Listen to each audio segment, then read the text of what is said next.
This podcast is produced by the Harwood Productions Podcast Network.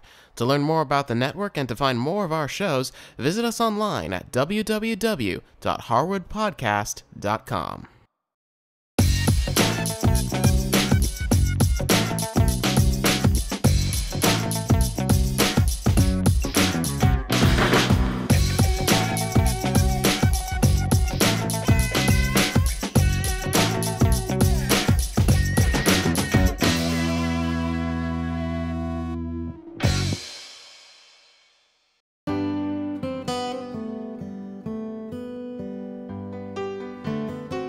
Oh, hey there, everyone. One sec, let me just bolus for these marshmallows.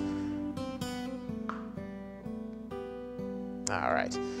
Well, hello there, everyone, and welcome to the In Range Holiday Special. I'm Cameron Harris. This is also known as episode number 22, if you're keeping track. Now, the holidays clearly are just around the corner, and of course, along with holidays come really big meals. But if you have diabetes, then you have a couple more things to think about than just the turkey putting you to sleep, because big meals are always chock full of carbs. Now, that's not to say you can't have big meals, they just require a little bit more thought than usual.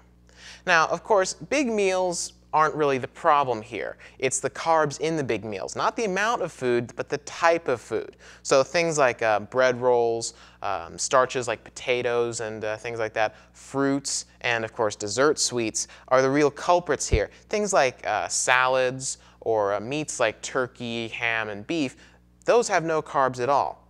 So if you load up on those things first, you won't be as hungry for the carb-filled things. So that's one thing you can do. Now here's something else you can do if you have a say in what will be served at the meal. Say it's at your house, for example. This is something we've been doing at my house for a while now. Pick either mashed potatoes or stuffing. Right? Those two dishes are very similar. They're both very starchy. You don't really need both, so just pick one. Same thing with, say, cranberry sauce, Jell-O salad, and fruit salad. You don't really need all three. So kind of just pick a series of unique dishes rather than just going full bore and having everything on the table.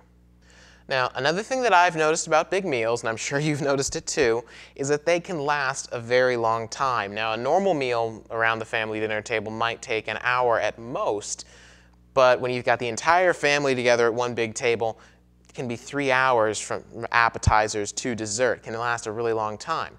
Now, if you're like me, you tend to bolus at the end of the meal once you know what you've eaten already.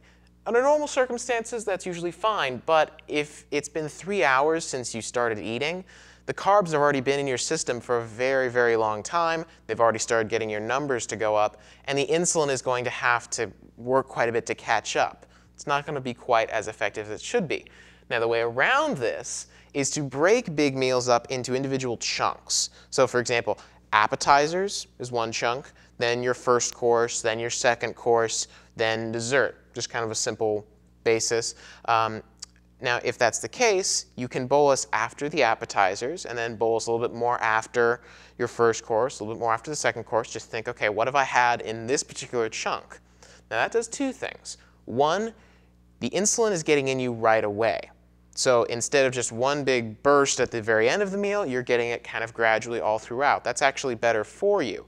Now, the other thing it does is, like I said, one big burst at the end of the meal. If you have a lot of carbs during a big meal, which is kind of unavoidable, you're going to be giving yourself a lot of insulin. And if you do all that in one big dosage at the end of the meal, that's going to hurt quite a bit, whether you're on a pump or you're using a syringe to give it to yourself. By breaking it up, you're doing smaller doses.